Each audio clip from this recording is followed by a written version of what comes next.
हाँ बोलो।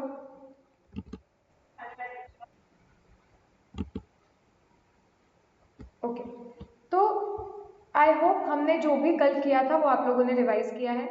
CA inter का बेसिकली हमेशा ध्यान रखो कि हेक्टिक जाता है, करेक्ट है, लेकिन हर सब्जेक्ट बहुत वास्ट है इंक्लूडिंग अकाउंट्स।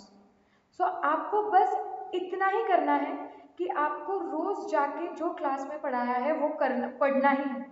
ऑब्वियसली हर एक टॉपिक पे आपको होमवर्क्स आएंगे, जैसे आपको फाउंडेशन में भी आते थे, करेक्ट। सो वो होमवर्क्स आएंगे, होमवर्क करोगे तो ऑटोमेटिकली वो कंसेप्ट रिवाइज हो जाएगा। बट आपको पता है कि अकाउंट्स में इनिशियली एक दो दिन हम कंसेप्ट देखते हैं फिर समझाते हैं। तो जब कंसेप्ट हो रहे हैं ना, बस दिन के 15 मिनट निकालो और सोने के पहले जो भी पढ़ाया हुआ है वो कंसेप्ट एक बार क्लियर कर दो। अभी का आपका टाइम किस चीज में जाना चाहिए कि जो भी क्लास में पढ़ाया हुआ है वो क्लास में ही समझना चाहिए। क्लास में नहीं समझ रहा है तो तुम क्लास में ही डाउट पूछ लो। Inter is all about time management. So वो चीज़ आपको क्यों हो रही है, क्यों कर रहे हैं, इसे क्यों डेबिट होता है, इसे क्यों क्रेडिट होता है, ये एक तो क्लास में ही समझना चाहिए। उसके बाद वो क्लास में समझने के बाद शाम को आपने क्विकली चार्ट्स वगैरह जो है वो नोट्स जो भी है वो एक बार रिवाइज करके खुद को ही एक्सप्लेन करना चाहिए, देखना चाहिए कि सच में समझा है ना। होमवर्क थ्रू प्रैक्टिस हो जाएगी, बट कंसेप्ट तभी ही होना चाहिए। This is your one time revision. Okay, so I hope आप लोगों ने रिवाइज किया है। नहीं किया है तो आज तो मैं रिवाइज करवा ही दूंगी स्टार्टिंग में। क्विकली हम उसको रिवाइज कर देते हैं फिर आगे जाएंगे। आज का लेक्चर एकदम इंटरेस्टिंग है। चलो, सो हमने क्या बोला, सबसे पहले स्टार्टिंग बोला कि ये चैप्टर किसके लिए है, ये उनके हम इसमें जो लोग इन्वेस्टमेंट कर रहे हैं उनके बुक्स में अकाउंटिंग सीख रहे हैं, राइट। फिर हमने देखा कि इन्वेस्टमेंट का मतलब क्या होता है। So investment is an asset held by an enterprise by for the purpose of either earning income. It can be by way of interest, dividend. So it can be by way of interest, dividend, rent, okay, or it can be you are holding that investment for the purpose of capital appreciation, आपके लगाए हुए पैसे आपको बढ़ाने हैं, या फिर वो बिजनेस जो भी इन्वेस्टमेंट है वो कोई और पर्पज के लिए भी हो सकती है, जैसे आपका बिजनेस बढ़ाना है आपको, करेक्ट। तो ये डेफिनेशन देख लिया था। उसके बाद हमने कल के लेक्चर में क्या देखा कि जितने भी इन्वेस्टमेंट्स होते हैं हम ब्रॉडली उन्हें क्लासिफाई कर सकते हैं दो कैटेगरीज में, करंट इन्वेस्टमेंट्स और long term investments. Current investments क्या होते हैं? करंट इन्वेस्टमेंट्स वो इन्वेस्टमेंट्स होते हैं जिनका नेचर रेडिली रियलाइजेबल होता है सबसे पहले। एंड सेकेंड, ये वो इन्वेस्टमेंट होते हैं जो आप इंटेंड करते हो to hold for a period of less than और equal to 12 months from where, from the date of acquisition. Okay, if any investment is not a current investment तो वो क्या बन जाएगी? Long term investment. फिर हमने देखा कि करंट इन्वेस्टमेंट रिकॉर्ड कैसे होती है। जब इन्वेस्टमेंट खरीदी है तो बुक्स में रिकॉर्ड करनी पड़ेगी। जब आप उसे पहली पहली बार रिकॉर्ड करते हो हम उसे क्या बोलते हैं? Initial recognition. और इनिशियल रिकॉग्निशन किस पे होता है? कॉस्ट पे होता है, राइट। फिर हमने देखा कि कॉस्ट का मतलब क्या होता है। सो हमने देखा कि बेसिकली कॉस्ट का मतलब होता है वो इन्वेस्टमेंट आपको कितने में पड़ रही है। तो इन्वेस्टमेंट कितने में पड़ रही है आपको? जो भी आप इन्वेस्टमेंट के लिए पे करते हो purchase price plus the acquisition cost, हमेशा याद रखेंगे ये, करेक्ट। एक्विजिशन कॉस्ट में क्या आ सकता है? ड्यूटीज आ सकती है, फीस आ सकता है, ब्रोकरेज आ सकता है। फिर हमने देखा कि लेकिन कुछ कुछ सिनेरियोज ऐसे होते हैं जिसमें कॉस्ट निकालना डिफिकल्ट हो सकता है। ओके, तो हमने क्या देखा कि if we are purchasing any investment in return we are paying amount in cash और bank, so in that case investment की कॉस्ट कैसे कैलकुलेट होती है? Purchase price plus acquisition cost. लेकिन अगर हम कोई इन्वेस्टमेंट खरीद रहे हैं और बदले में दे रहे हैं कुछ शेयर्स या सिक्योरिटीज, सो बड़ा क्वेश्चन मार्क आएगा हमें कि कॉस्ट कैसे कैलकुलेट करनी है। तो हमने देखा कि जब भी आप कोई इन्वेस्टमेंट खरीद रहे हो, बदले में दे रहे हो शेयर्स या सिक्योरिटीज, तो वो इन्वेस्टमेंट की कॉस्ट कैसे डिसाइड होती है? It is the fair value of the securities. वो सिक्योरिटीज की जो भी फेयर वैल्यू होती है वो इन्वेस्टमेंट की कॉस्ट है। ओके, सो अभी हमने देखा कि फेयर वैल्यू का मतलब क्या, नया टर्म आ गया ये।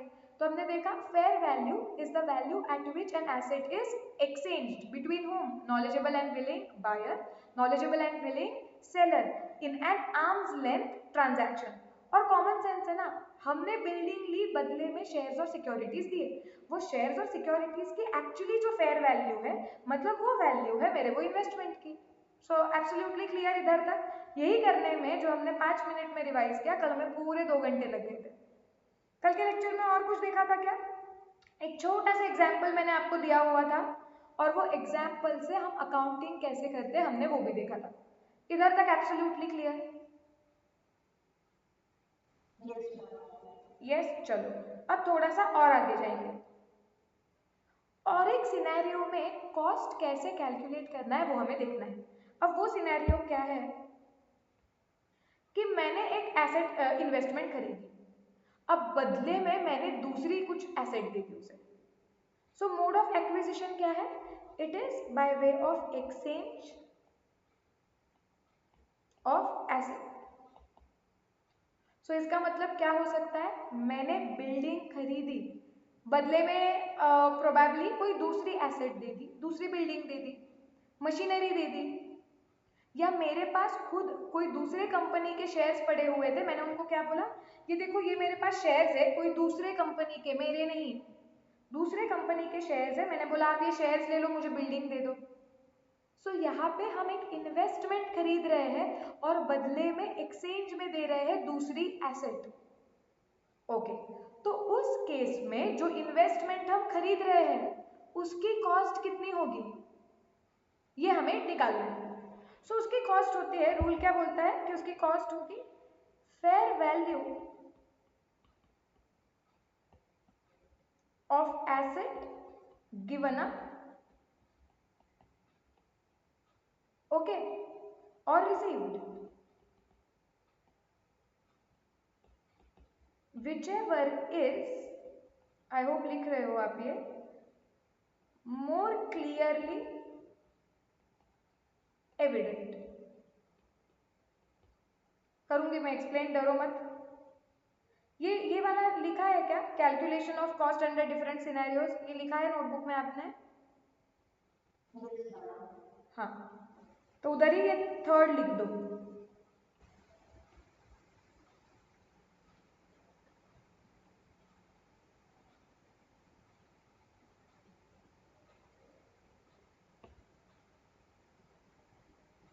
ओके ये थर्ड क्या बोलता है, अब ठीक से देखो, अगर आप कोई एक इन्वेस्टमेंट खरीद रहे हो इन एक्सचेंज ऑफ अनदर एसेट, तो ये जो इन्वेस्टमेंट हमारे पास आ रही है मुझे देखना है कि इसका कॉस्ट क्या है, इसको कितने पे रिकॉर्ड करें, तो इसका वैल्यू है fair value of the asset given up, जो एसेट आप दे रहे हो उसकी फेयर वैल्यू कितनी है निकालो, और the fair value of the asset which you are receiving, या ये जो इन्वेस्टमेंट आप खरीद रहे हो ओके उसकी फेयर वैल्यू ले लो, दोनों में से whichever is more clearly evident, मतलब दोनों में से जिसकी भी फेयर वैल्यू ज्यादा क्लियरली आपको पता चल रही है, मिल रही है, आप वो ले लो।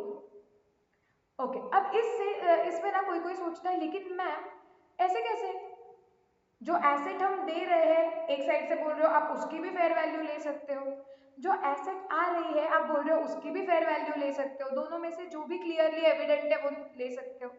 आप कॉमन सेंस लगाओ। सी मैं आपसे आईफोन खरीद रही हूँ और उसके बदले में मैं आपको वो जियो का, पता है सबको 1500 का फोन आता है, वो दे रही हूँ, आप लोगे क्या?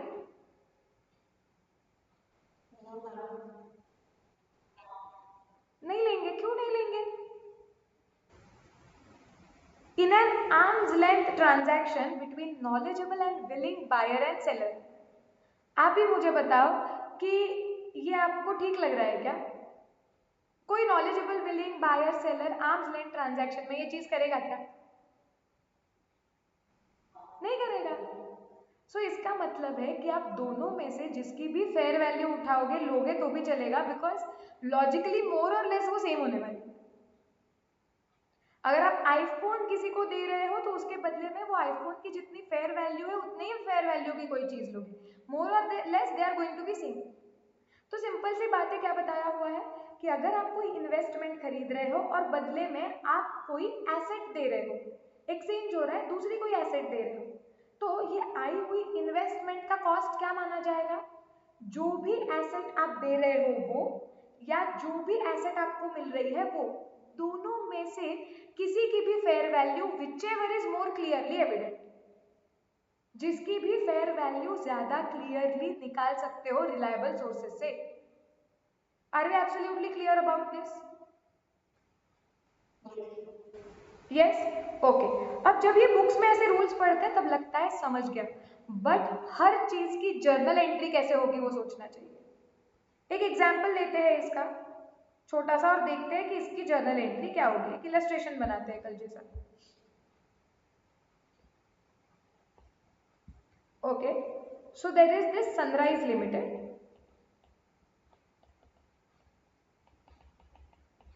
It purchases, okay, a land for investment. In return, uh, it gives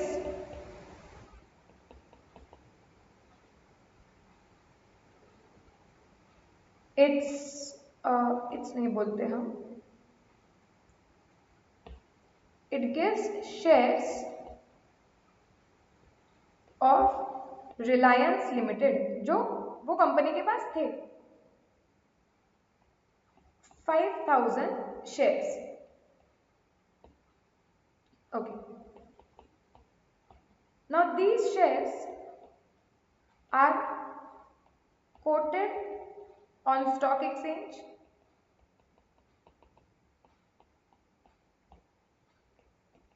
at rupees 2,000 each.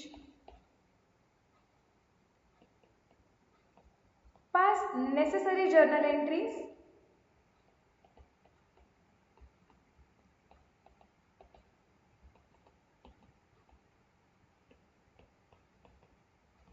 In the books of Sunrise Limited. Question clear है? क्या हुआ है ये? आप लिख लो ये सिनेरियोज नोटबुक में, ये पढ़ते वक्त बहुत काम में आएंगे। सो हुआ क्या है, सनराइज लिमिटेड नाम की एक कंपनी है, उसने एक लैंड खरीदी है इन्वेस्टमेंट के लिए, कैपिटल एप्रिसिएशन के लिए खरीदी है उन्होंने, कि खरीदेंगे प्रोबेबली थोड़े साल बाद बेच देंगे तो इसकी वैल्यू बढ़ेगी। सो इन्वेस्टमेंट के लिए खरीदी है। जिस भी बंदे से उन्होंने ये लैंड खरीदी, ओके, उन्होंने कैश बैंक में पैसे नहीं पे किए, ओके, उन्होंने अपने खुद के शेयर्स भी नहीं दिए हुए, ओके, ये कंपनी ने इन्वेस्टमेंट करके रखी हुई थी, ये कंपनी ने रिलायंस के शेयर्स खरीद के रखे हुए थे और ये लैंड के बदले में उन्होंने रिलायंस के शेयर्स दे दिए। ओके, अब आपको बोला है पास necessary journal entries in the books of sunrise limited. इसके लिए थोड़ी सी और आपको एक इंफॉर्मेशन लगेगी, वो मैं बता देती हूँ कि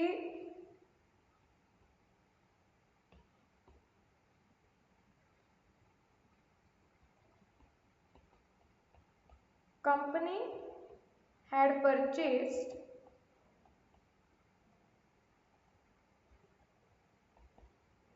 each share of Reliance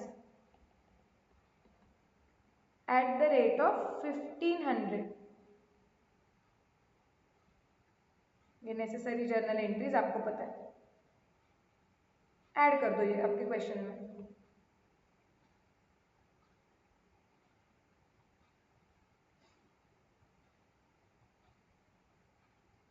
question clear है क्या?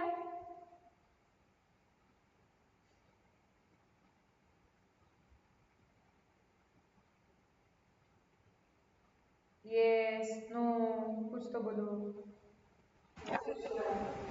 Yes, okay. अब जो भी हमने पढ़ा हुआ है, और again coupling it up with your knowledge of foundation, try करो कि जर्नल एंट्री क्या होगी, लिखो बुक्स में।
सोचो, लिखो, ट्राई करो जो सीखा है और जो फाउंडेशन में ऑलरेडी पढ़ा है।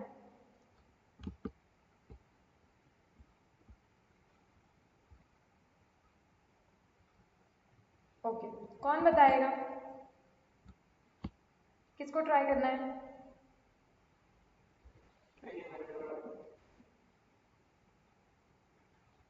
ओके, एक एंट्री मेरे पास आ गई है कि लैंड अकाउंट डेबिट कितने जीरो है वो? 1 2 3 4 5 6 7, 1 करोड़। ठीक है, एंड 2 शेयर्स कितना? 75 लाख। तुम ही बताओ, ये एंट्री टैली हो रही है क्या?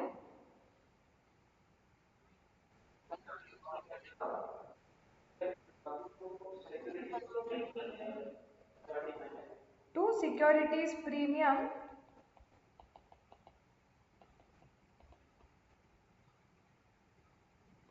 कितना? 35 लाख। अच्छा, 25 लाख। ओके, सब लोगों ने मिलजुल के ऐसी एंट्री मारी है, काफी सिमिलर दिख रही है मुझे एंट्रीज। ओके, अब इसको चेक करते हैं। This is absolutely wrong entry, और तुमने इतना गंदा ब्लंडर मारा है इसमें। मतलब जब मैं तुम्हें एक्सप्लेन करूंगी कि जिन जिन लोगों ने ये एंट्री मारी है उसने इतने बेसिक में वांदे किए हैं कि आप सोचोगे कि भाई ऐसी एंट्री कैसे मार सकते हैं। ओके, अब क्या क्या मिस्टेक्स है देखते हैं। कुछ कुछ बेसिक चीजें। सबसे पहले, ये ट्रांजैक्शन होने के पहले ये जो कंपनी है सनराइज लिमिटेड, ओके, इनके पास रिलायंस के शेयर्स होंगे, यस और नो? ट्रांजैक्शन होने के पहले क्या ये रिलायंस के शेयर सनराइज के लिए एसेट्स है?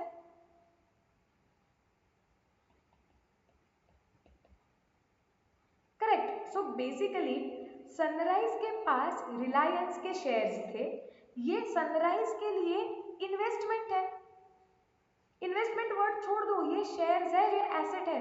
तो एसेट साइड पे ये शेयर्स करके दिखते होंगे, shares of Reliance industries. Yes.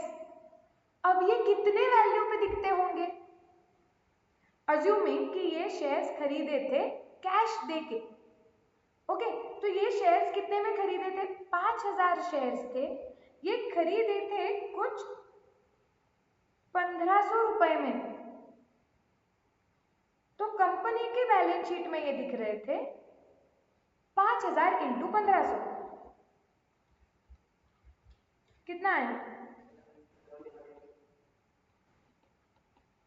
75 lakh. Okay, अब पहला मेरा क्वेश्चन कि जब सनराइज लिमिटेड ने एक लैंड खरीदी और रिलायंस के शेयर्स दिए, तो मुझे बताओ सनराइज के कैपिटल अकाउंट को इंपैक्ट होगा क्या? सनराइज के कैपिटल बढ़ा क्या? तो तुमने शेयर ये कौन से अकाउंट को क्रेडिट किया? खुद का कैपिटल कैसे बढ़ेगा तुम्हारा? तो केस नंबर 2 हो जाता था, सिचुएशन नंबर 2, जहां पे आपने एसेट इन्वेस्टमेंट खरीदी, ओके, और उसके बदले में आपने क्या दिया था? आपके खुद के शेयर्स। ये वो वाला सिनेरियो हो जाता था ना। और अगर ओके, अब आप में से कोई बोल रहा है कि मैम ये जो है ना, ये कैपिटल वाला अकाउंट नहीं था मैम, ये इन्वेस्टमेंट वाला अकाउंट था, करेक्ट? अब अगर आपने इन्वेस्टमेंट वाला अकाउंट किया है ये, तो मुझे बताओ इन्वेस्टमेंट अकाउंट के वक्त नीचे सिक्योरिटीज प्रीमियम कैसे आया? ये अकाउंट आ सकता है क्या? क्या होता है सिक्योरिटीज प्रीमियम? जब आप आपका शेयर बेच रहे हो, उसके के फेस वैल्यू से ऊपर, तो आपको फायदा होता है, तो सिक्योरिटीज प्रीमियम स्टोरी में आता है। ये तो आपने दूसरे कोई कंपनी के शेयर्स इन्वेस्टमेंट करके खरीद के रखे थे, वो आप दे रहे हो, तो सिक्योरिटीज प्रीमियम कैसे आया? मिस्टेक समझ रही है क्या सब लोगों को? Yes, so this is absolutely wrong. Entry क्या होनी चाहिए? सबसे पहले लैंड खरीदी है, इन्वेस्टमेंट है, रियल अकाउंट है, debit what comes in, yes और no? So land account debit. अब सोचो, इन्वेस्टमेंट जब खरीदते हैं तो किस पे रिकॉर्ड की जाती है? सी ये सिर्फ प्रिंसिपल्स एस्टेब्लिश करने के लिए, कंसेप्ट एक्सप्लेन करने के लिए मैं ये एग्जांपल्स ले रही हूँ। ओके, तो जब भी आप, अगर सपोज आपने लैंड खरीदी है, इनिशियली किस पे रिकॉर्ड होती है? ये अज्यूमिंग ये करंट इन्वेस्टमेंट है, किस पे रिकॉर्ड होती है पहली बार? कॉस्ट पे। अब कॉस्ट कैसे निकालोगे? कैश बैंक दिया है क्या आपने? नहीं। खुद के शेयर्स दिए हैं क्या आपने? नहीं। इन एक्सचेंज ऑफ अनदर एसेट, ये लैंड खरीदी, बदले में दूसरे एसेट्स दिए हुए हैं, राइट? ओके, अब मुझे बताओ, आपको बताया गया है कि ये जो इन्वेस्टमेंट आप ऐसे खरीदते हो और जब बदले में दूसरी एसेट देते हो, ये लैंड का कॉस्ट क्या होता है?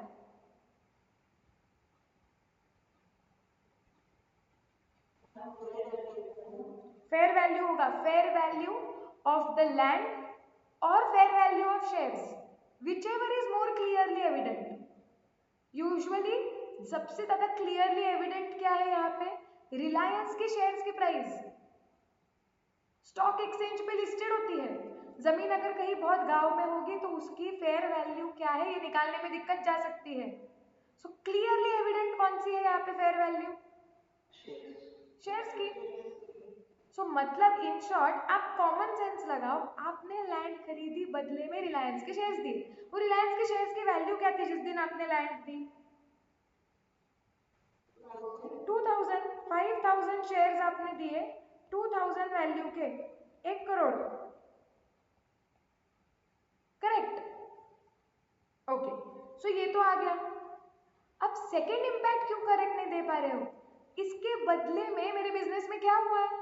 लैंड अंदर आई, बदले में क्या हुआ है? शेयर्स गए हैं बाहर। सो तुम्हारा शेयर्स, बेसिक्स कभी नहीं बदलते जर्नल एंट्री के, शेयर्स बाहर गए हैं। Shares investment, real account, credit what goes out, shares को बाहर डाल दो।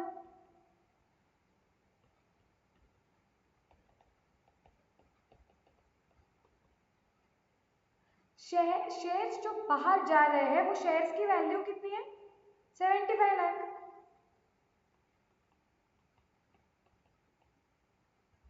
अब आप बोलोगे मैम आपकी भी एंट्री टैली नहीं हो रही है। करूंगी ना मैं कंप्लीट। मैंने 1 करोड़ की जमीन ली है, जमीन जिसकी वैल्यू 1 करोड़ है, बदले में मैंने शेयर्स दिए हैं 75 लाख के। ओके, जो मैंने 75 लाख में खरीदे थे। वापस सुनो, मैंने क्या किया कि 1 करोड़ की जमीन खरीदी है, बदले में मैंने रिलायंस के शेयर्स दिए जो मैंने खरीदे थे 75 लाख में। सो मेरे बुक्स में दिखाई दे रहा है कि मैंने कुछ एसेट, मेरे पास रिलायंस के शेयर्स थे जिसकी वैल्यू 75 लाख थी, तो मैंने 75 लाख की चीज मेरे बुक से बाहर गई और बदले में 1 करोड़ की चीज आई। इसका मतलब क्या हो गया है? प्रॉफिट हुआ है, क्योंकि जब मैंने रिलायंस के शेयर्स खरीदे थे वो 75 लाख पे दिखाई दे रहे थे। आज जब मैं 75 लाख के शेयर्स देके 1 करोड़ की चीज ले पा रही हूँ, इसका मतलब शेयर की वैल्यू 1 करोड़ हो गई है, मतलब प्रॉफिट हो गया है मुझे। So this is to profit on shares 25 lakh. Am I absolutely clear कि ये एंट्री कैसे होगी? सो इस तरीके से आप जो भी एसेट बिजनेस में आप इन्वेस्टमेंट खरीदोगे उसको डेबिट होगा। ओके, जो भी आप एसेट दे रहे हो, ओके, डेबिट होते वक्त आप फेयर वैल्यू लोगे। स्टेप बाय स्टेप सोचना है। जो इन्वेस्टमेंट आ रही है उसको डेबिट दो, real account debit what comes इन, उसकी कॉस्ट कितनी है, दोनों में से जिसकी भी फेयर वैल्यू है वो ले लो। और उसके बाद एक्सचेंज हो रहा है ना, तो बिजनेस में से जो एसेट बाहर जा रही है उसके क्रेडिट दे दो। अगर ये ट्रांजैक्शन में प्रॉफिट हो रहा है तो प्रॉफिट रिकॉर्ड करो, लॉस हो रहा है तो लॉस रिकॉर्ड कर दो। Am I absolutely clear? Narration तो कुछ भी लिख सकते हो, ट्रांजैक्शन एक्सप्लेन करना है तुम्हें। So being land purchased in exchange of Reliance shares.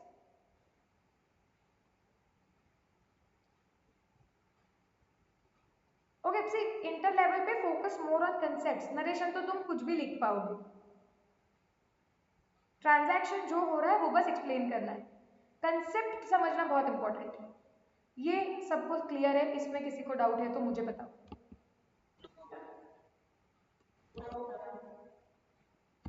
Okay, so basically हमारा ये कॉस्ट पार्ट खत्म हो गया कि जब भी करंट इन्वेस्टमेंट खरीदते हैं और वो बुक्स में पहली बार रिकॉर्ड करते हैं तो वो कॉस्ट पे होनी चाहिए, और कॉस्ट निकालनी कैसी है वो हमने देख लिया।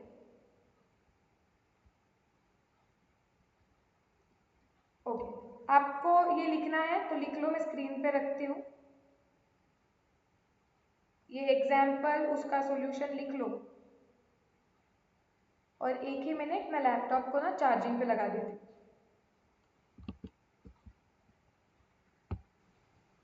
सबका ये अच्छी तरीके से लिख के हो गया है क्या? Yes, shall we go ahead?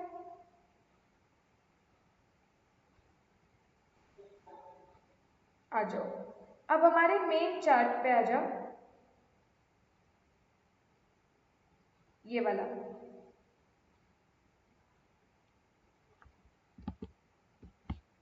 Okay, सो हम सीख रहे थे करंट इन्वेस्टमेंट। करंट इन्वेस्टमेंट का मतलब और वो पहली बार बुक्स में कौन से वैल्यू पे रिकॉर्ड होती है। उसके बाद करंट इन्वेस्टमेंट से रिलेटेड हमें सीखना है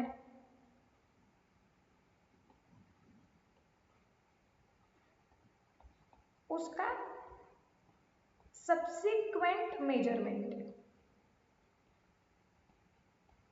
आप बोलोगे मैम ये क्या क्या वर्ड्स यूज कर रहे हो आप, ये एकदम नए हैं। सो सी, इसका मतलब क्या है समझो, मतलब एकदम सिंपल है कि जब आपने वो इन्वेस्टमेंट पहली बार खरीदी थी, ओके, अब ना मैं कहाँ पे लिखूं, मुझे ही कंफ्यूजन हो रहा है। मैं ये नीचे लिखती हूँ लेकिन ये चार्ट का पार्ट नहीं है, आप मत लिखना, ठीक है, मैं इरेज कर दूंगी। सो सपोज आपने एक इन्वेस्टमेंट खरीदी थी 1 अक्टूबर को। लेट्स से आपने शेयर्स खरीदे थे कोई भी लिस्टेड कंपनी के, आईटीसी ले लो। सो मैंने एंट्री क्या मारी, आईटीसी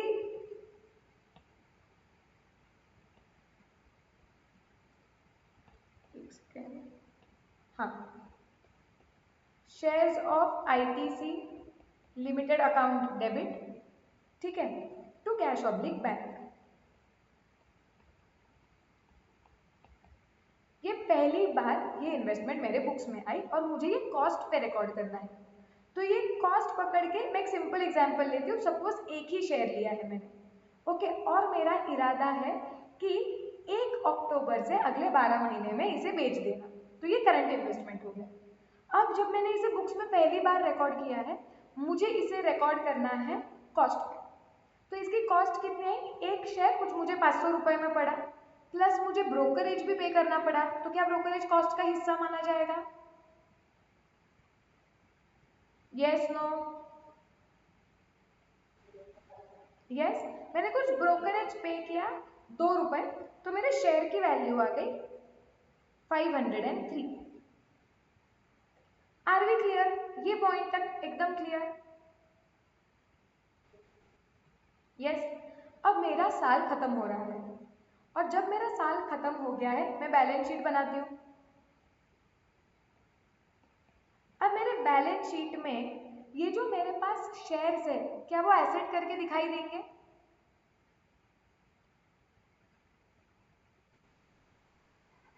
यस नो क्विकली, चलो रिस्पॉन्ड करो फटाफट।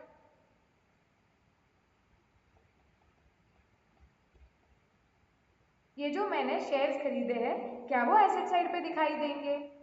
1 अक्टूबर को मैंने एंट्री मारी थी shares of ITC Limited to cash oblique bank. पूरा साल खत्म हो गया, 31 मार्च को trading P and L balance sheet बना रही, तो ये जो शेयर्स मेरे पास है वो बैलेंस शीट में दिखेंगे, करेक्ट? तो वो बैलेंस शीट में दिख रहे हैं और ये जो अकाउंट है ये अकाउंट में बैलेंस है 503।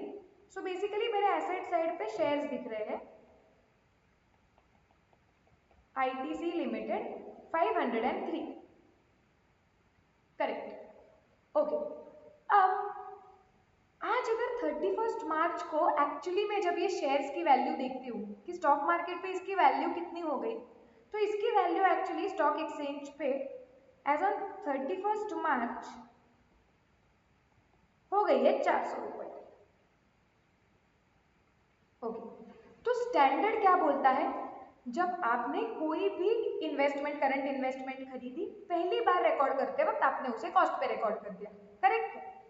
ओके, जब भी आप सब्सिक्वेंटली मतलब जब आप बैलेंस शीट बनाओगे, ओके, बैलेंस शीट बनाते वक्त आप लिखोगे ये आपके शेयर्स है और वो शेयर्स के अकाउंट में कॉस्ट दिखती होगी 503, लेकिन जब भी आप ये शेयर्स की वैल्यू बैलेंस शीट में लिख रहे हो आपने उसे और एक बार मेजर करना चाहिए बैलेंस शीट डेट पे, ओके? क्योंकि बैलेंस शीट डेट पे आप बोल रहे हो कि 31 मार्च को मेरे पास आईटीसी के शेयर्स है और आप उसकी वैल्यू दिखा रहे हो 503। सो बैलेंस शीट डेट पे एक्चुअली आपने इसको वापस मेजर करना चाहिए सब्सिक्वेंटली और मेजरिंग इट, ओके? और तब मेजर करते वक्त आपने क्या रूल यूज करना चाहिए, कंसेप्ट क्या यूज करना चाहिए? Current investment should be shown at subsequent measurement cost or fair value whichever is lower। वो क्या बोलते हैं, आपने जब बैलेंस शीट में आप ये करंट इन्वेस्टमेंट्स दिखाओगे वापस, तो आपको उन्हें वापस और एक बार मेजर करना है और वो मेजर करते वक्त अब आप चेक करोगे वो कॉस्ट पे दिखने चाहिए या फिर उनके फेयर वैल्यू पे, दोनों में से whichever is lower। What is the logic behind this? See, जब मैंने ये इन्वेस्टमेंट खरीदी थी 1 अक्टूबर को, मेरा इरादा था कि इसको 12 महीने से कम पीरियड तक रखना है, इसके लिए ये करंट इन्वेस्टमेंट हो गई, बराबर? अब मुझे बताओ जब आप 31 मार्च को खड़े हो तो ये आईटीसी के एक शेयर से आपको 500 रुपए मिलने के ज्यादा चांसेस है या 400 रुपए मिलने के ज्यादा चांसेस है?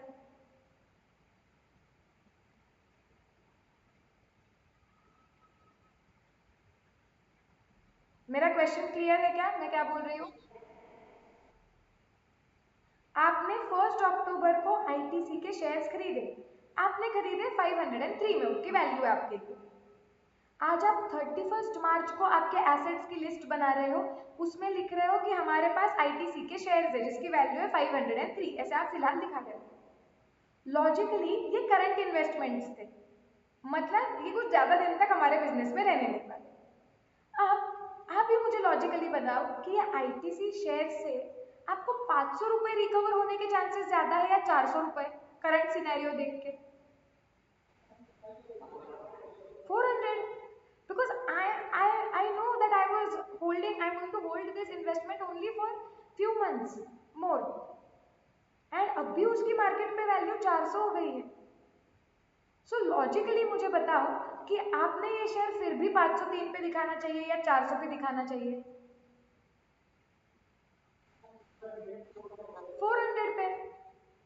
प्रूडेंस, प्रूडेंस तो भूल ही नहीं सकते, होने वाला लॉस हम पहले रिकॉर्ड करते हैं, ओके? सो एक्चुअली मैंने ये शेयर दिखाना चाहिए 400 पे, subsequently it should be again measured and it should be measured at 400। ये क्लियर है?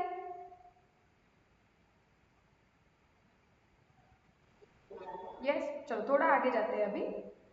अब मैं बोलती हूँ कि 31 मार्च को एक्चुअली वो शेयर की प्राइस हो गई थी 1000,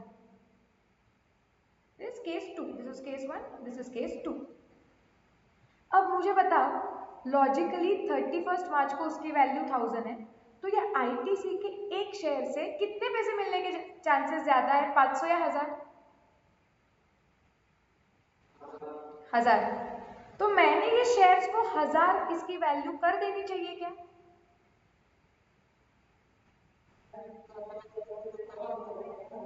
प्रूडेंस से होने वाला प्रॉफिट कभी रिकॉर्ड नहीं करेंगे। इसके लिए तो रूल है कि कॉस्ट और fair value whichever is lower.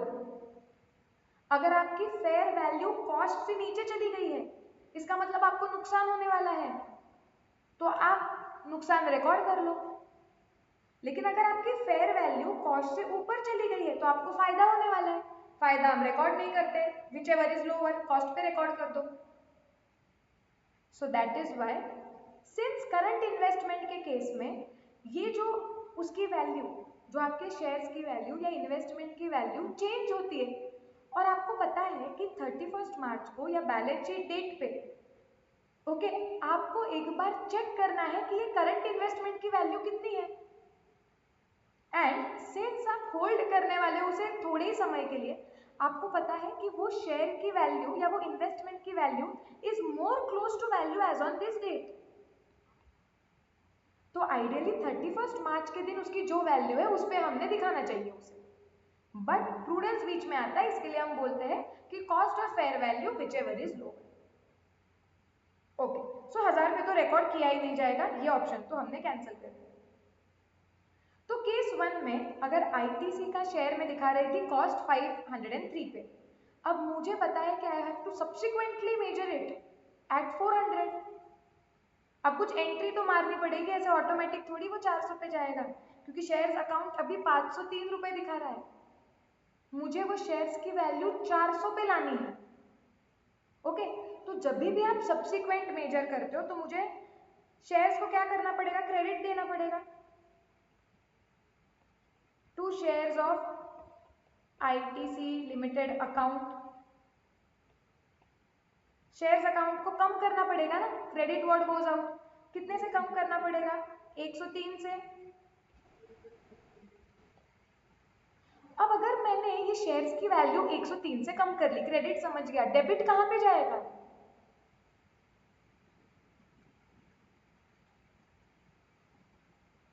बताओ।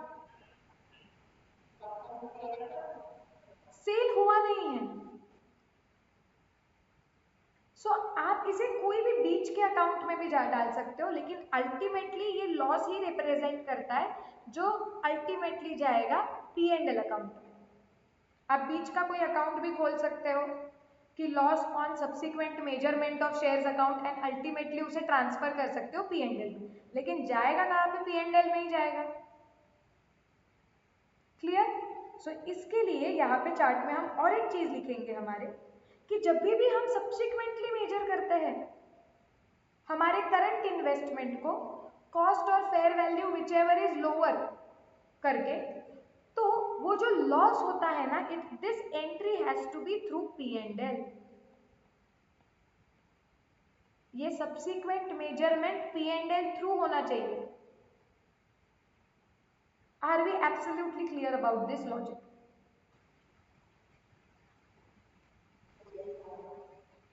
यस, किसी को कोई डाउट? लिख लो।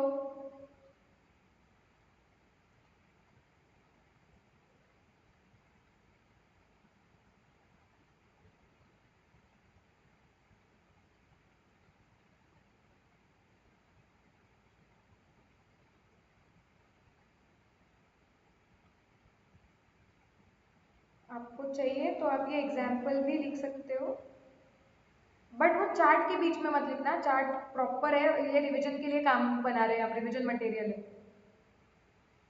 तो ये एग्जाम्पल कहीं पीछे लिखना है तो लिख लो, चार्ट के बीच में मत लिखना बस।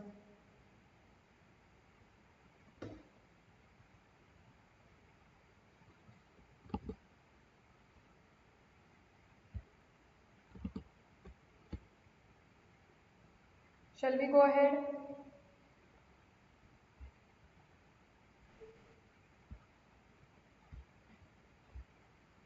Okay. इसको इरेज कर देती हूँ मैं।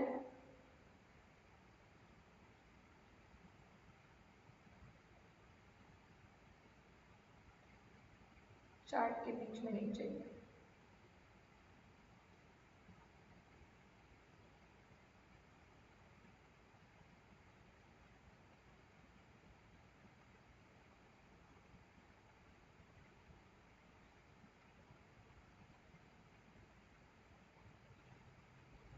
ओके, सो करंट इन्वेस्टमेंट के बारे में जो भी बेसिकली हमको देखना था वो हमने देख लिया।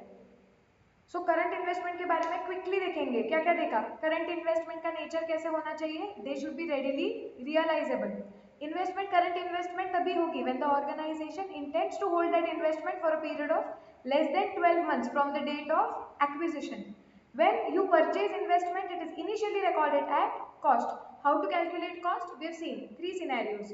Okay, and then whenever you purchase, so subsequently what you have to do is you have to remeasure this investment. Subsequent measurement करना पड़ता है ये investment का। Subsequently it will be measured at cost or fair value, whichever is lower. What is logic behind this? कि ये current investment है, business में कम दिनों के लिए रहने वाली है, तो अगर दिख रहा है कि उसकी वैल्यू चेंज हो गई है तो उसका मतलब वो चेंज्ड वैल्यू उसकी सच में वैल्यू है। ओके, वो हम ज्यादा पास है उस वैल्यू से, शायद से वो वैल्यू ही हमें रियलाइज हो। लेकिन अगर वो वैल्यू कम है तो लॉस रिकॉर्ड कर दो, लेकिन प्रॉफिट है तो रिकॉर्ड करेंगे नहीं। Prudence, simple logic. Okay, so cost of fair value whichever is lower, ये लोअर पर जाते वक्त जो भी एंट्री मारनी पड़ेगी it will go through P&L। हो गया revise? Absolutely clear with this?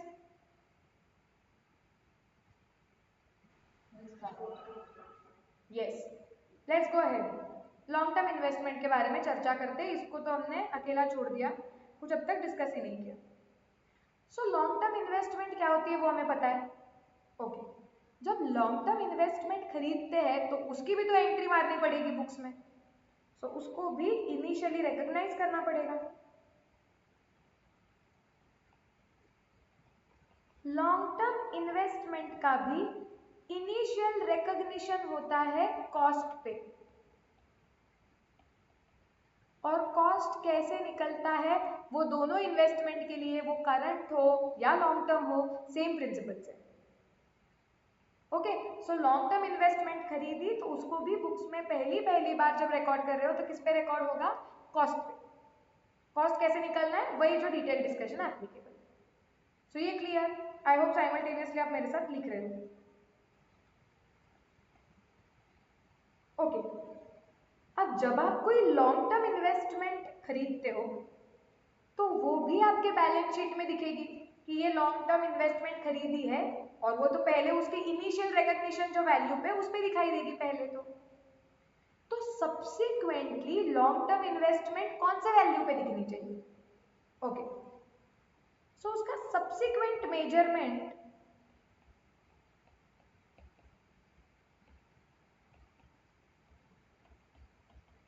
होता है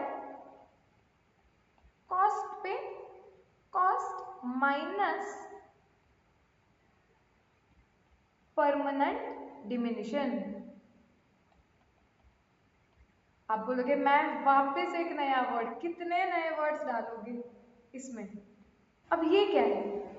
एग्जाम्पल से समझेंगे। अगेन वेरी लॉजिकल, कुछ इसमें है नहीं।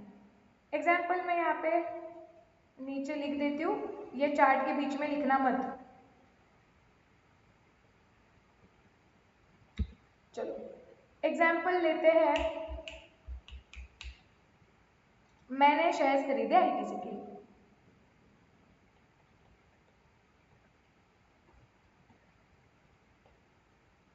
सो मैंने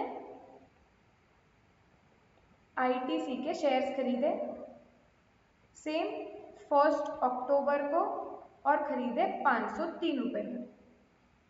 ओके, 1 अक्टूबर को जब खरीदा है, ट्रांजैक्शन हुआ है, बुक्स में रिकॉर्ड करना पड़ेगा। ओके, क्या एंट्री मारेंगे इसकी बताओ? पटपट बोलो रे, क्या एंट्री मारेंगे?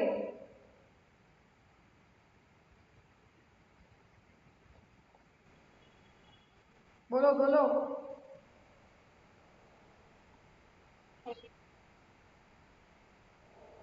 Shares of ITC limited account debit या investment account debit, investment in ITC to cash of the bank.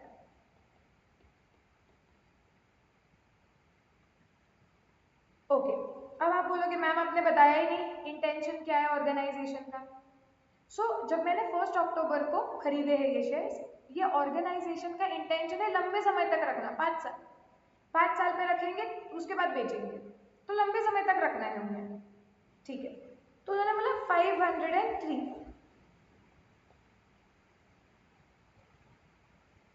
Okay, so logically जब 31 मार्च आएगा, जब बैलेंस शीट डेट होगी, तो वापस आपकी बैलेंस शीट बनेगी, एसेट्स उसमें लिखे जाएंगे जिसमें से ये शेयर्स जो है आईटीसी के वो दिखाए जाएंगे, और वो अकाउंट का भी बैलेंस कितना दिख रहा है 503, तो फिलहाल तो वो 503 दिखेगा। ओके, अब 31 मार्च में मैंने देखा कि यार ये आईटीसी के शेयर का भाव कितना हो गया है, देखो तो एक बार, तो स्टॉक एक्सचेंज पे दिखाई दे रहा है वो सपोज 400। ओके, अब मुझे बताओ कि जो भी हमने करंट इन्वेस्टमेंट के बारे में सीखा वही थोड़े से लॉजिक्स जो भी आप लगा सकते हो, मुझे बताओ क्या मैंने आईटीसी के शेयर की वैल्यू 400 तक लानी चाहिए? जो हमने रूल्स मैंने लिखे हुए हैं वो चार्ट में, वो टेम्पररीली भूल जाओ, सिर्फ लॉजिक स्ट्रॉन्ग हो। ओके, हमेशा याद रखो कि accounts is a mode of communication, it is a tool of communication. तो आप अकाउंट्स में जो भी चीज फाइनेंशियल स्टेटमेंट्स में लिख रहे हो, इससे आप कुछ कम्युनिकेट कर रहे हो, और यहाँ पे आप कम्युनिकेट कर रहे हो कि हमारे पास आईटीसी का शेयर है जिसकी वैल्यू 31 मार्च को 500 रुपये हमें वसूल होगी, ऐसे हमें लग रहा है, उसकी वैल्यू 503 रुपये है। Okay, now use your common sense के अकाउंट्स का यूज किसके लिए होता है? ये चीजें, ये बैलेंस शीट, फाइनेंशियल स्टेटमेंट्स लोग देखते हैं, इन्वेस्टर्स देखते हैं, पोटेंशियल इन्वेस्टर्स देखते हैं, एम्प्लॉयज देखते हैं, डेटर्स, क्रेडिटर्स, बहुत लोग, गवर्नमेंट रेफर करते हैं, सबका अलग अलग इरादा होता है आपके फाइनेंशियल स्टेटमेंट्स देखने का। बट इनसे आपके फाइनेंशियल स्टेटमेंट से आप कुछ कहना चाहते हो उन लोगों को, या बता रहे हो कि आपके बिजनेस में क्या क्या हो रहा है, क्या क्या चीजें हैं, और इसके बेसिस पे जो होने वाले इन्वेस्टर्स हैं या जो एग्जिस्टिंग इन्वेस्टर्स हैं वो कुछ डिसीजंस लेते हैं। ओके, अब ये सारी चीजें, ये अकाउंट्स का पर्पस होता है, और उस बेसिस पे हमने अकाउंट सीखना चाहिए, वो सोच के अकाउंट सीखना चाहिए। अभी यहाँ पे मुझे दिख रहा है कि ये सिनेरियो है। अब मुझे बताओ कि ये आईटीसी के शेयर्स की वैल्यू क्या मैंने 400 तक लानी चाहिए? आपको लॉजिकली क्या लग रहा है? पार्टिसिपेशन चाहिए, चलो क्विकली।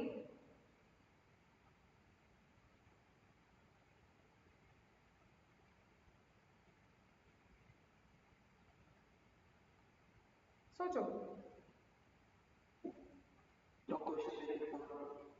हाँ, क्वेश्चन है मेरा कि ये आईटीसी का शेयर 503 रुपए पे एसेट पे दिख रहा है क्योंकि वो अकाउंट में 503 रुपए का बैलेंस है, हमने उसे इनिशियली रिकॉर्ड किया था कॉस्ट पे।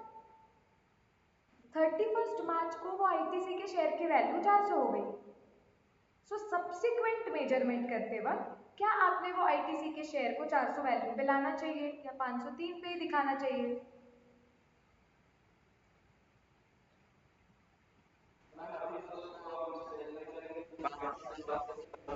हाँ, ओके। सो ये बोल रहा है मोहम्मद कि मैम मुझे क्या लग रहा है कि ठीक है मैं 400 पे दिखा दूँ, आज आज की वैल्यू उसकी 400 है, लेकिन मैम आज की वैल्यू लेके क्या करूँगा? मैं इसे 5 साल के बाद बेचने वाला हूँ।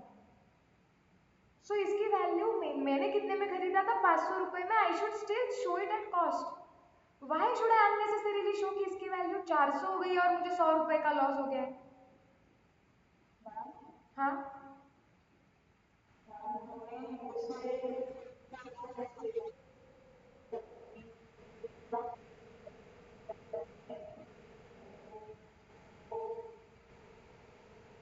ओके, तो किसी को लग रहा है कि मैम अगर फॉल हो गया है तो वैसे तो आप अकाउंट्स में प्रूडेंस प्रूडेंस चिल्लाते रहते हो, एंटिसिपेटेड लॉस है ये, 400 पे दिखा दो। बाकी की जनता बताओ किसके साथ हो तुम? क्या लॉजिकल लग रहा है?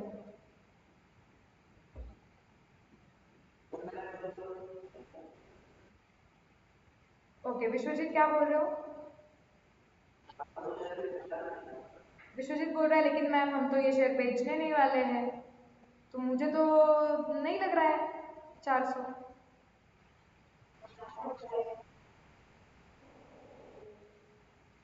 ओके, सो अब ये ऑब्वियसली अगर आप सोचो ये रूल्स बनाए नहीं होते, इसके बारे में गाइड, ये रूल्स नहीं गाइडलाइंस है। सो अगर ये दिए नहीं होते तो सोचो ये ऐसा कंफ्यूजन होता, ऐसे अकाउंटेंट्स होते और सबको अपना तरीका सही लगता था। इसके लिए अकाउंटिंग स्टैंडर्ड बनाया जाता है। ये सिनेरियो याद रखना, जब हम अकाउंटिंग स्टैंडर्ड्स के बारे में सीखेंगे तब इसको डिस्कस करेंगे। सी अभी लॉजिक क्या है इसके पीछे? सी आप भले प्रूडेंस बोलो, ठीक है, प्रूडेंस बोलता है कि इसकी वैल्यू कम हो गई है तो एंटीसिपेटेड लॉस रिकॉर्ड करना चाहिए। मतलब जो लॉस आप एंटीसिपेट कर रहे हो, एंटीसिपेट प्रेडिक्ट कर रहे हो, एक्सपेक्ट कर रहे हो कि आपको होने वाला है। बट सच में बताओ, अगर आप लॉन्ग टर्म इन्वेस्टर हो तो क्या आप एक्सपेक्ट कर रहे हो कि आपको 100 का लॉस होगा?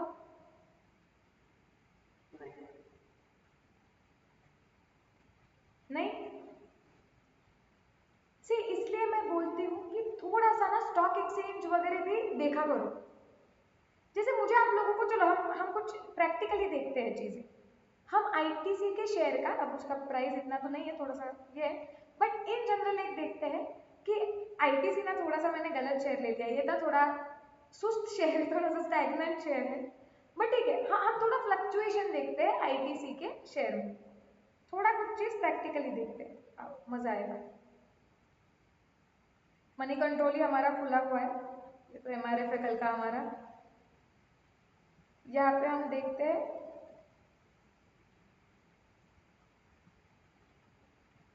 हम डालते हैं आईटीसी शेयर प्राइस,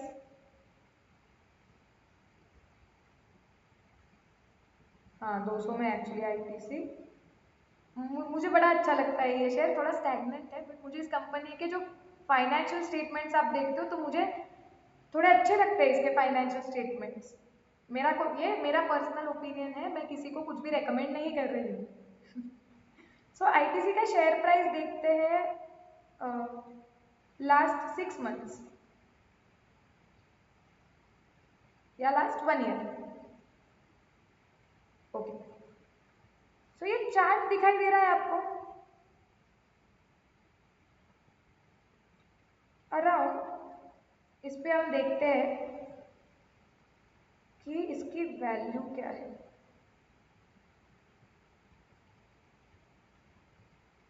एक सेकेंड, वही ना आईटीसी का शेयर ना थोड़ा सा हमने गलत लिया, ये थोड़ा सा ना ऐसा सुस्त स्टैग्नेंट शेयर। या चलो एक शेयर लेते हैं, अभी एसबीआई देखो, एसबीआई में जबरदस्त मूवमेंट हुई है रिसेंटली। एसबीआई शेयर प्राइस 400 रुपये, 413 का है अभी around. Share price last 6 month.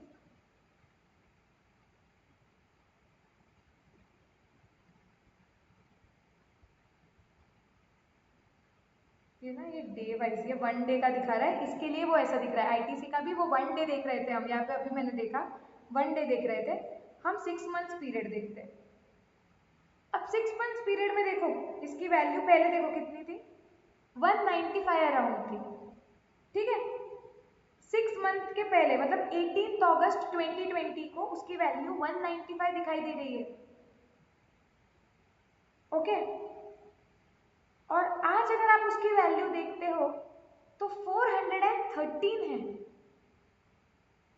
क्यों दिखा रही हूं मैं ये कि 6 मंथ के 6 महीने के पीरियड में उसका वैल्यू का फ्लक्चुएशन देखो। 18 अगस्त को वो 195 था, मुझे याद है मैं इसको ट्रैक कर रही थी, ये बीच में कुछ 160 170 को भी जाके आया हुआ है। 170 में मैंने खरीदा था बहुत पहले, तो 6 महीने के रेंज में ये कुछ 195 था, और आज देखो उसका प्राइस कितना है, 400। ओके, सो शेयर मार्केट में ना ये शेयर्स के प्राइसेस चेंज होते रहते हैं and they need not always necessarily show कि वो शेयर की वैल्यू लॉन्ग टर्म के लिए उतनी रहेगी। मुझे ये दिखाने का पर्पस इतना ही है कि मेरा इरादा है ये शेयर को 5 साल तक रखना। अब आप मुझे बताओ कि अगर मैंने शेयर खरीदा है आज, ओके, अभी आज डेट क्या चल रही है, फरवरी महीने में, जिसकी ये शेयर की वैल्यू है 413। मुझे बताओ कि क्या आप मुझे बता पाओगे कि मार्च में भी इसकी वैल्यू कितनी रहेगी? आप फ्लक्चुएशन देख रहे हो शेयर में? ओके, अगर मैं सोचती हूँ कि ये शेयर ना मुझे मार्च महीने में बेच देना है, तो मैं बोल सकती हूँ कि चलो करंट ट्रेंड देखते हुए चलो इसकी करंट वैल्यू 400 तो लग रही है, तो मार्च में रफली अराउंड 400 तक जा सकते हैं। ये पीरियड में फिर भी थोड़ा प्रेडिक्ट कर पा रही हूँ, फरवरी से मार्च। बट आपने ही देखा है कि 6 महीने में शेयर के प्राइस में कितना बदलाव आ सकता है। तो मुझे बताओ, अगर मैं ये शेयर अगले 5 साल तक प्रेडिक्ट मतलब रखने वाली हूँ, क्या मैं बोल सकती हूँ कि वो शेयर की वैल्यू एसबीआई के शेयर की वैल्यू 5 साल बाद भी 400 रहेगी? Is this change in the value of this share primarily looking permanent? Okay, not necessarily, we need to know कि क्या हो रहा है, बट ये शेयर का भाव अगर इतना बदल रहा है, सो नॉट नेसेसरीली कि 5 साल बाद, ऐसे वो घट भी तो सकता है। ऐसे ये उल्टा होता तो अगस्त में 400 था, कुछ रीजंस की वजह से फरवरी तक वो 195 तक पहुंच गया, ये भी हो सकता है। ये तो एसबीआई से बड़ा है, कुछ शेयर्स ऐसे भी हुए होंगे। करेक्ट है कि नहीं? सुनना, शेयर मार्केट में जब कोई शेयर की वैल्यू ऐसे हो रही है, तो आर यू एंटीसिपेटिंग, अगर एसबीआई का शेयर फ्रैंकली आपने जब खरीदा था तो 400 था, आज उसकी वैल्यू 6 महीने बाद 200 हो गई है, आप ये शेयर को पकड़ने वाले हो 5 साल तक, फिर भी क्या आप एंटीसिपेट करोगे? आर यू स्टिल एक्सपेक्टिंग कि 5 साल बाद आपको लॉस होने वाला है, उसकी वैल्यू 200 है? So actually we are not even anticipating this loss. Anticipate का मतलब क्या होता है? आप एक्सपेक्ट कर रहे हो कि ये लॉस होने वाला है। भाई हम नहीं एक्सपेक्ट कर रहे ये लॉस होने वाला है, क्योंकि ये शेयर के प्राइस तो बढ़ते कम होते रहते हैं। ओके, तो जब आपके लॉन्ग टर्म इन्वेस्टमेंट की वैल्यू चेंज होती रहती है, ओके, तो सब्सिक्वेंट मेजरमेंट करते वक्त इसके लिए ये रूल नहीं दिया गया है कि कॉस्ट और fair value whichever is lower, क्योंकि कॉस्ट और fair value whichever is lower में बिल्कुल ऐसे हो सकता है कि बैलेंस शीट डेट पे उसकी फेयर वैल्यू लोअर है, लेकिन ये लॉन्ग टर्म इन्वेस्टमेंट है, we are not anticipating this loss. तो आपको देखना क्या पड़ता है इस केस में? आपको ये देखना पड़ता है कि अगर, ओके, अगर बैलेंस शीट डेट पे इसकी वैल्यू घट गई है, एसबीआई के शेयर की वैल्यू 400 से सपोज 200 हो गई, तो उस केस में नॉर्मल सिनेरियो में तो हम कुछ वो शेयर की वैल्यू 400 की 100 रुपए तक या 200 रुपए तक नीचे नहीं लेके आएंगे, लेकिन you just have to check कि ये जो लॉस दिख रहा है ना हमें, क्या ये परमानेंट इंडिकेशन नहीं है ना? जैसे मेरा मतलब क्या है? मेरा मतलब ये है कि सपोज ऐसी न्यूज आई, मैंने अगस्त में एसबीआई का शेयर सपोज खरीदा था, उल्टा ही एग्जांपल ले रही हूं मैं, 400 का, राइट? एंड ऐसे हो गया है कि कुछ बेसिक हो गया है कि सपोज ऐसे हो गया कि गवर्नमेंट ने बोला कि हम ये बैंक ही बंद कर देने का, मतलब एसबीआई को हम गवर्नमेंट बैंक है ये, हमें इसको ज्यादा चलाना ही नहीं है, हम इसके ऑपरेशंस एकदम कट डाउन करने वाले हैं। We are not going to take new clients, and we don't even want to keep this bank. We are going to phase out this bank in the period of next 3 to 4 months. We are expecting to shut down this bank. And actually क्या हुआ, जब ये news आया, government ने declare किया, तो इसकी share price थाड़ करके गिर के अब भी 31 मार्च को दिखाई दे रही है somewhere around 100। Now tell me, ये जो डिक्रीज दिख रहा है, मुझे बताओ, आर यू एंटीसिपेटिंग कि ये शेयर की प्राइस 5 साल बाद भी 100 या 100 से कम होगी?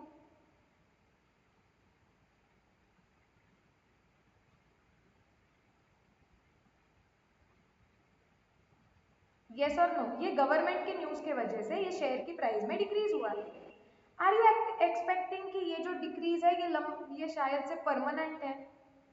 अब ये बैंक बंद ही करने वाले हैं तो आपको उम्मीद है क्या कि ये शेयर की प्राइस बढ़ेगी? राइट, बढ़ती होने वाले हैं, इनसे कुछ उम्मीद ही नहीं है कि कुछ अच्छा परफॉर्मेंस ही। उम्मीद कब होती है? जब कंपनी चालू है। तो कंपनी चालू है तो आज शेयर का प्राइस घटा है ना, ठीक है। ओवर द अभी देखो, इंडिया का जो शेयर मार्केट है वो काफी सेंटिमेंट ड्रिवन है बोलते। एक छोटी सी न्यूज आ गई बजट में कुछ, तो वो कंपनी के अगेंस्ट थोड़ा सा कुछ खराब न्यूज आ गया तो शेयर प्राइस थोड़ा डिप दिखाता है। कोई थोड़ी पॉजिटिव न्यूज आ गई तो शेयर की प्राइस बढ़ जाती है। बट ये जो है इंक्रीज डिक्रीज ये टेम्पररी होते हैं। लेकिन अगर आपको ऐसे सिनेरियो में दिख रहा है कि भाई ये डिक्रीज क्या है, परमानेंट। इफ यू फील कि बैलेंस शीट डेट पे सब्सिक्वेंट मेजरमेंट करते वक्त आपकी शेयर की जो फेयर वैल्यू है वो कॉस्ट से कम हो गई है, तो आप खुद को पूछोगे कि क्या ये परमानेंट डिमिनिशन है क्या? If the answer is no, कि नहीं यार ये तो परमानेंट डिमिनिशन नहीं, ये तो चलते रहता है शेयर मार्केट, तो उस केस में आप लॉन्ग टर्म इन्वेस्टमेंट को कॉस्ट पे ही दिखाओगे। लेकिन अगर बैलेंस शीट डेट पे आपको दिख रहा है कि आपकी जो लॉन्ग टर्म इन्वेस्टमेंट है वो लॉन्ग टर्म इन्वेस्टमेंट की जो वैल्यू आज घट गई है, और जो वैल्यू घट गई है this represents permanent diminution. Diminution मतलब decrease, this decrease is permanent. Then in that case आपको ये शेयर दिखाना पड़ेगा कॉस्ट माइनस परमानेंट डिमिनिशन। मतलब कॉस्ट और उसमें से जिसकी उसकी वैल्यू आपको वो परमानेंट जितना भी उसकी वैल्यू कम होने वाली है आपको वो लॉस माइनस कर देना पड़ेगा। सो इस केस में अगर मुझे लग रहा है कि ये आईटीसी का शेयर है उसकी वैल्यू 100 रुपीज हो गई है और ये डिक्लाइन परमानेंट है, तो यस उस केस में मैं ये आईटीसी शेयर को 100 रुपए पे लेके आऊंगी। अगेन उसे 100 रुपए पे लेके आते वक्त मुझे आईटीसी के ये इन्वेस्टमेंट अकाउंट को क्रेडिट करना पड़ेगा 403 रुपए से, और ये लॉस जो है वो P&L थ्रू रिकॉर्ड करना पड़ेगा। सो टू समराइज, अगर आपकी लॉन्ग टर्म इन्वेस्टमेंट है तो वो इनिशियली रिकॉर्ड होती है कॉस्ट पे। जब बैलेंस शीट डेट आएगी तो हम उसे वापस एक बार मेजर करेंगे, क्योंकि बैलेंस शीट डेट क्या बोलता है कि इस दिन पे मेरे पास ये एसेट्स है जिनकी वैल्यू यही है। तो बैलेंस शीट डेट पे हम ये इन्वेस्टमेंट्स को सब्सिक्वेंटली मेजर करेंगे। ओके, मेजर करते वक्त अगर लॉन्ग टर्म इन्वेस्टमेंट में आपको दिखाई दे रहा है कि आपकी जो भी इन्वेस्टमेंट है उसकी फेयर वैल्यू कम हो गई, सिर्फ बढ़ रही है तो कोई इशू ही नहीं है, क्योंकि होने वाला प्रॉफिट तो हम वैसे भी रिकॉर्ड नहीं करने वाले। आपको दिख रहा है कि घट गई है उसकी वैल्यू, तो आप चेक करोगे कि क्या ये परमानेंट है या टेम्पररी है। अगर ये टेम्पररी है तो हम छोड़ देंगे, आपका शेयर इन्वेस्टमेंट दिखेगा कॉस्ट पे। लेकिन अगर आपके इन्वेस्टमेंट की वैल्यू घट गई है and if it is permanent diminishing, then only your investment will be subsequently measured at cost minus this decline. So cost minus decline 400 का हुआ है, 403 का हुआ है, मतलब 100 पे लिखिए। Are we absolutely clear about this? Logically also should not be difficult to understand this logically. So इसलिए हमने क्या बोला, सब्सिक्वेंट मेजर करते वक्त long term investment it is measured at cost, और we can say cost minus permanent diminution. मतलब उसकी cost है 503, एक ही सेकेंड ना बस मैं ये कंप्लीट कर लेती हूँ। सपोज 503, परमानेंट डिमिनिशन है सपोज 0, तो वो दिखेगी 503 पे। अगर परमानेंटली उसकी वैल्यू डिक्रीज हो गई है तो कितने से डिक्रीज हो गई है वो माइनस करेंगे सपोज 403 से, तो उसकी वैल्यू 100 आ जाएगी। So long term investments are actually subsequently measured at cost minus permanent diminution, और ये करते वक्त it is always done through P&L। जो भी लॉस होगा ये करने में ये P&L में ही दिखाई देगा। ओके, पूछो डाउट्स।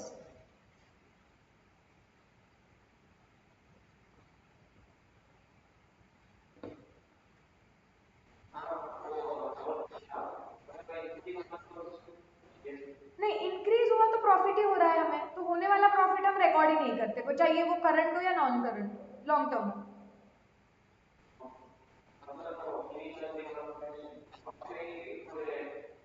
हाँ सी, राइट, इनिशियल रिकॉग्निशन तो हमेशा कॉस्ट पे ही होगा, और जो सब्सिक्वेंट मेजरमेंट होगा वो करंट के केस में कॉस्ट और fair value whichever is lower, तो होने वाला नुकसान ही रिकॉर्ड करेंगे, प्रॉफिट कोई भी केस में रिकॉर्ड होगा ही नहीं, प्रूडेंस ही पहले फॉलो होता है।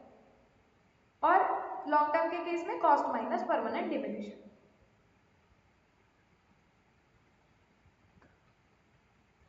ओके, एब्सोल्युटली क्लियर सब लोग, कोई भी डाउट है? क्रिस्टल क्लियर होना चाहिए ये एकदम, कि कोई भी पूछे ये लॉजिक्स, ये प्रैक्टिकल लाइफ में बहुत काम में आता है, ये सारे कंसेप्ट्स, ये बेस है हमारा। लिख लो, ये चार्ट कंप्लीट कर लो।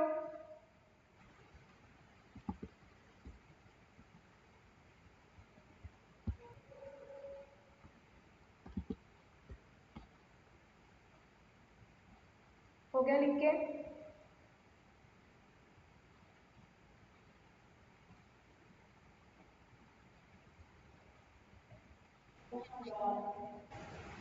ओके, सो ये थे कुछ बेसिक रूल्स। अब चलो फ्रेश स्टार्ट करते हैं अभी कुछ, ऑब्वियसली यही चैप्टर, थोड़ा सा ना मैं इंट्रोड्यूस करवा दूंगी, आज थोड़ा लाइट ले लेंगे, क्योंकि अगर मैं तुरंत स्टार्ट करूंगी अगला तो हेवी कंसेप्ट है, अगला भी ज़्यादा हेवी नहीं होना चाहिए, तो देखते हैं, वैसे लगा तो आज थोड़ा जल्दी छोड़ दूंगी, डोंट वरी, कल से प्रॉपर 2 घंटे खींचेंगे, कल जाएगा ही, क्योंकि कंसेप्ट एकदम इम्पॉर्टेंट है वो वाला। सी, ये तो हम सारा बेसिक इन्वेस्टमेंट्स का मतलब, उनका क्लासिफिकेशन, उनका वैल्यूएशन देख रहे थे। अब हम एक्चुअली असली मुद्दे पे आ रहे हैं, दैट इज इन्वेस्टमेंट का अकाउंटिंग। ओके, अब ये चैप्टर में हम कौन से इन्वेस्टमेंट्स का अकाउंटिंग सीखने वाले हैं? सो ये सिक्योरिटीज का इन्वेस्टमेंट सीखने वाले हैं। Here we are in this chapter, actually यहाँ पे जो अकाउंटिंग, अभी henceforth जो हम अकाउंटिंग एंट्रीज देखेंगे, सम्स देखेंगे, हम फोकस करने वाले हैं on investments in securities. Like अगर आपने इन्वेस्ट किया शेयर्स में, अगर आपने इन्वेस्ट किया डिबेंचर्स में, सो हम वो इन्वेस्टमेंट्स के बारे में henceforth डील करने वाले हैं। यहाँ पे अगर आपने बिल्डिंग में इन्वेस्ट किया या लैंड में इन्वेस्ट किया तो उसके बारे में henceforth ये चैप्टर में बात नहीं होने वाली। सो ये चैप्टर फोकस करेगा how investment in securities like debentures, shares is to be accounted in the books of investor, जो इन्वेस्ट कर रहा है वो। ओके, क्या ये क्लियर है?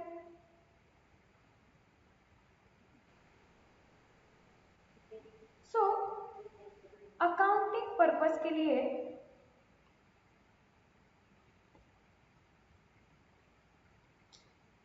यार ये याद तो बहुत, अकाउंटिंग पर्पस के लिए ये जो भी हमारे सिक्योरिटीज है, अब पूरा focus securities, shares and debentures पे ही करना है। सो अकाउंटिंग पर्पस के लिए सबसे पहले हमारा जितने भी इन्वेस्टमेंट्स होते हैं सिक्योरिटीज में, हम उन्हें 2 टाइप में डिवाइड करते हैं। ओके, सो इनकम के बेसिस पे, कि ये सिक्योरिटीज से जो इनकम मिलती है वो इनकम के नेचर के बेसिस पे हम सारे सिक्योरिटीज को 2 कैटेगरीज में डिवाइड कर सकते हैं। कौन सी वो 2 कैटेगरीज है? Fixed income bearing securities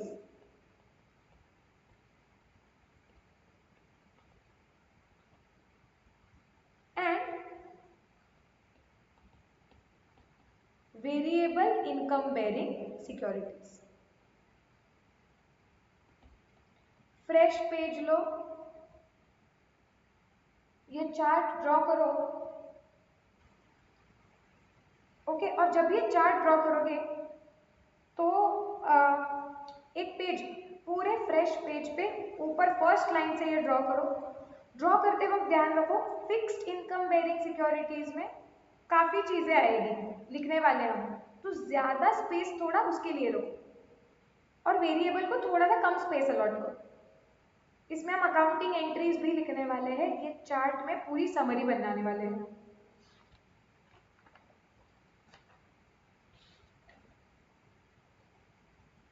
so I would say अगर आपको ड्रॉ ही करना है ना तो फिक्स्ड इनकम को ज्यादा स्पेस देके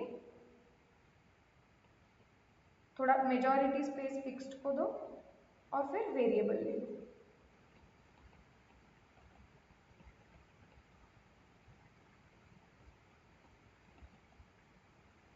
ओके, सो हमने क्या बोला, अकाउंटिंग सीखने के लिए सबसे पहले या अकाउंटिंग के लिए हम जितनी भी सिक्योरिटी है उसको पहले आपको डिवाइड करना पड़ेगा उसकी इनकम के नेचर के ऊपर से। ओके, सो आपको जो भी सिक्योरिटीज दिखेगी या तो वो फिक्स्ड इनकम बेरिंग होगी या वो वेरिएबल इनकम बेरिंग होगी। ओके, अब इसका मतलब क्या है?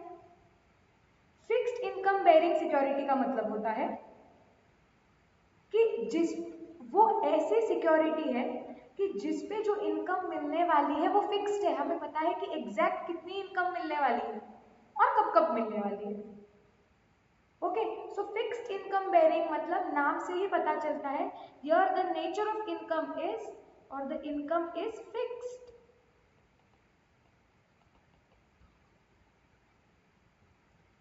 हमें पता है कि ये ऐसी सिक्योरिटी है जिसपे कितना इनकम मिलने वाला है, ये हमें पता है, अमाउंट भी पता है और टाइमिंग भी पता है। ओके, तो ऐसे कौन सी सिक्योरिटीज हो सकती है बताओ मुझे, एग्जाम्पल कुछ पता है ऐसी कोई सिक्योरिटीज?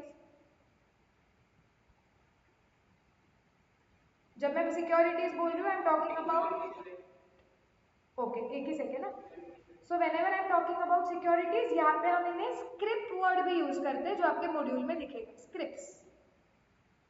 सो स्क्रिप्ट मतलब होता है actually a legal document which gives you right of that investment.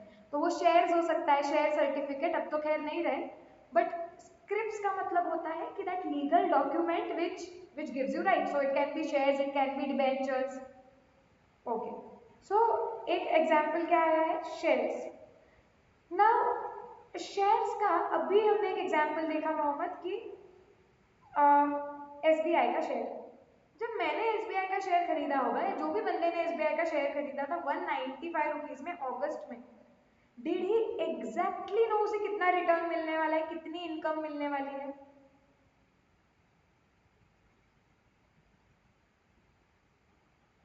Is his income on that security fixed? No, see we don't know कि कितनी इनकम होगी। If we are talking share के लिए income, तो income होती है dividend. अब SBI ने डिविडेंड दिया ही नहीं तो मुझे तो नहीं मिलेगा। हाँ, कैपिटल एप्रिसिएशन होगा, बट कैपिटल एप्रिसिएशन भी अगेन कितना होगा we don't know, and here we are talking about income. So in case of equity shares can we say exactly how much income are we going to earn, is it fixed? No. Okay, equity shares के case में basic features याद करो कि क्या होता है, सबसे ज्यादा रिस्क लेते हैं ये लोग, क्यों? क्योंकि ये कंपनी को पैसा देते हैं। आप लॉ में और डिटेल में पढ़ोगे कि जब कंपनी प्रॉफिट करती है वो कंपनी का डिसीजन होता है कि वो प्रॉफिट बांटना है या खुद के पास रखना है। प्लस स्टॉक एक्सचेंज में, मार्केट में वो शेयर की वैल्यू कितनी होगी nobody knows. So that is why ना कंपनी ने हमें कोई वादा किया है कि हम आपको कितना डिविडेंड देंगे फिक्स्ड, नहीं, कंपनी को मन में आया तो देंगे डिविडेंड, नहीं आया तो नहीं देंगे। और वो भी कभी उनको लगता है 10% देंगे, कभी उनको लगता है 15% देंगे। सो रैदर इक्विटी शेयर्स ये वेरिएबल इनकम बेरिंग सिक्योरिटी हो गई कि इनके ऊपर से मिलने वाली जो इनकम है इट वेरीज, यस और no?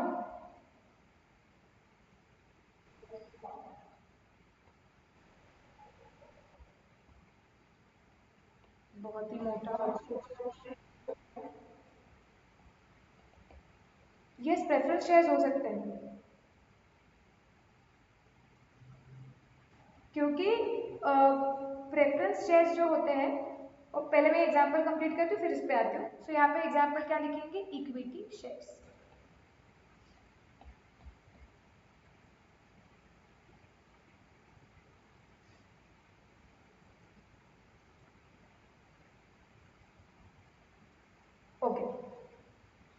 Actually fixed income bearing के बारे में बात करते हैं।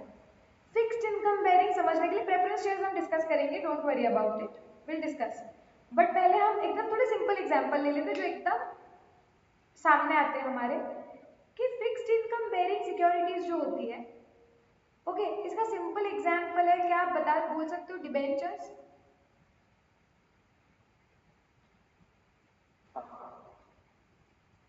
राइट, क्योंकि डिबेंचर लेते हो, लोन लेते वक्त हमें पता ही होता है, इंटरेस्ट रेट डिसाइडेड होता है कि ये इंटरेस्ट रेट पे करेंगे ही, तो हमें इनकम पता है कि हम अगर किसी को लोन दे रहे हैं, मतलब डिबेंचर है हमारे पास, तो हमें इतना % इंटरेस्ट कंपलसरी कंपनी से मिलने वाला है, सो डिबेंचर्स।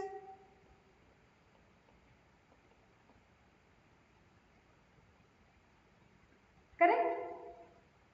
और बैंक के एफडीज भी बोल सकते हैं एक्चुअली, तो क्योंकि बैंक में जब आप फिक्स डिपॉजिट रखते हो तो कितना इनकम मिलेगा ये आपको पता होता है।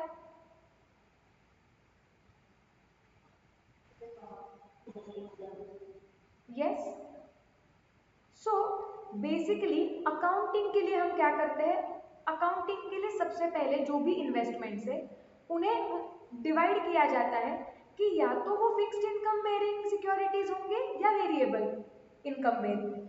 फिक्स्ड मतलब जिनके ऊपर कितना इनकम मिलने वाला है वो फिक्स्ड है, ओके। एंड वेरिएबल मतलब जिसके ऊपर कितना इनकम मिलने वाला है वो फिक्स्ड नहीं। इतना चार्ट कंप्लीट कर लो पहले नोटबुक में।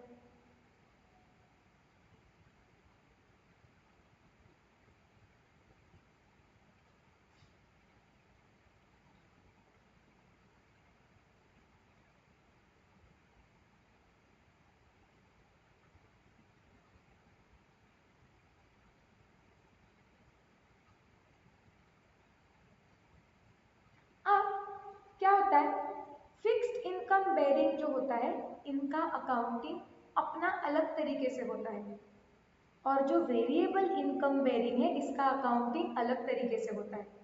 इसके लिए कोई इन्वेस्टमेंट का सिक्योरिटी का अकाउंटिंग कैसे करना है वो डिपेंड करेगा कि वो फिक्स्ड इनकम बेयरिंग है या वेरिएबल इनकम बेयरिंग है। तो हम क्या करेंगे, हम कल इस पे डिटेल में जाएंगे कि फिक्स्ड इनकम बेयरिंग का अकाउंटिंग कैसे होता है, ओके। फिर उस पर एक सम सॉल्व करेंगे और फिर देखेंगे कि वेरिएबल इनकम बेयरिंग का अकाउंटिंग कैसे होता है। क्लियर, क्योंकि आज अगर मैं ये फिक्स बेयरिंग का स्टार्ट कर दूंगी तो वो थोड़ा लंबा कंसेप्ट है, तो उसे एक्सप्लेन करने के लिए प्रॉपर हमें लिंक लगेगी, 1.5 घंटा लगेगा कि हम उसे एक्सप्लेन करके उस पर एक सम सॉल्व करें, फिर वेरिएबल पे जाएंगे, फिर वेरिएबल समझ लेंगे, उस पर एक सम सॉल्व करेंगे, फिर कंसेप्ट मोर और लेस खत्म हो जाएंगे, कल परसों तक कंसेप्ट खत्म हो जाएंगे, फिर 2-3 दिन में से फटाफट फटाफट सम्स, स्टडी मटेरियल और क्वेश्चन बैंक्स बहुत बड़े थे इंटर के। आज इतना किया है उतना रिवाइज कर लो बस। क्लियर है क्या जो किया है? Yes, so let's stop here for today.